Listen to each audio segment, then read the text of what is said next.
Yeah, the United States and Canada, traditionally going back decades has been obviously a fierce rival, but a respected neighbor to the north. And having this game in California in a good rugby town means a lot to us. And it should be another great game for the Canada-U.S. tradition. I think now we have a great venue here to play in. That always helps. And the people on the ground at Sacramento, made a great case to come here. And obviously we have a lot of locals, so I think it fell in place at the right time, and all the pieces fell together.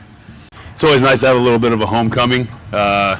We've played other areas of California, and that's been nice. But to come back to Sacramento, where I picked up rugby and I kind of learned it, and created my foundation.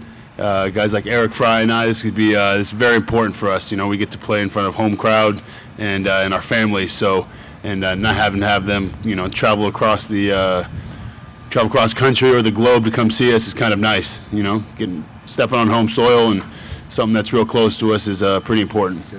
Yeah, well, I think rugby in the U.S. is one of the fastest growing sports in the Sacramento area. It's gotten a foothold, and it's been a bit of a hotbed of talent and producing rugby athletes who have gone on to be pretty good Eagles, and you see that tradition continuing with all the local youth clubs and the high schools that play a lot of rugby, and then the colleges as well. So there's starting to develop a pathway and a pipeline to produce talent to hopefully represent the country.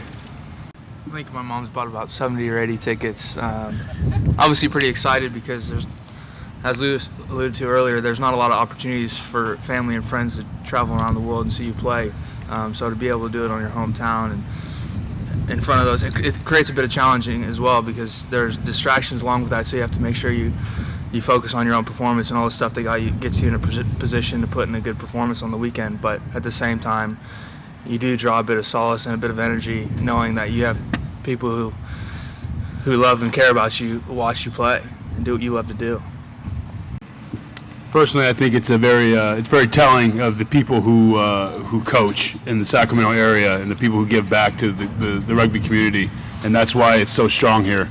And I think that's just going to continue on to gain in strength, and so it's good. That's why Sacramento is still going to be synonymous with rugby no matter where you go. Yeah, I mean it's a big game, like we've all stated, and you want to end on a high.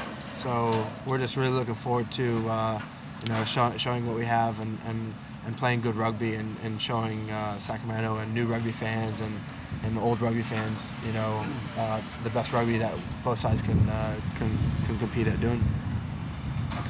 I just say, knowing these guys as well as we do, they've played some really good rugby this summer and don't have the results exactly like us.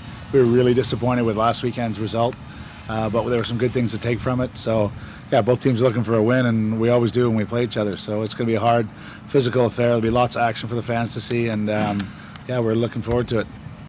I've been involved with the sport at all levels for probably about 30 years, and to see where we are now with youth and high school is just phenomenal. All over the country, it's not just pockets now. When I first started, there were main pockets, Northern California, maybe the Northeast, but now it's all over the country. Kids playing mini rugby, 10 times the amount of high school clubs playing. So the kids playing much earlier is helping, and the guys coming to the Eagles now have so many years more of experience under their belts, and it's become more innate in our rugby players. Any final comments or words to the fellow opponent next to you before Saturday's game? Fry, you got this one? I'll just go on the record that Brett here is 1-0 in Sacramento. His high school beat Jesuit a couple years ago, so we're feeling good. Oh, take that. We're definitely fighting words. We're coming for you guys.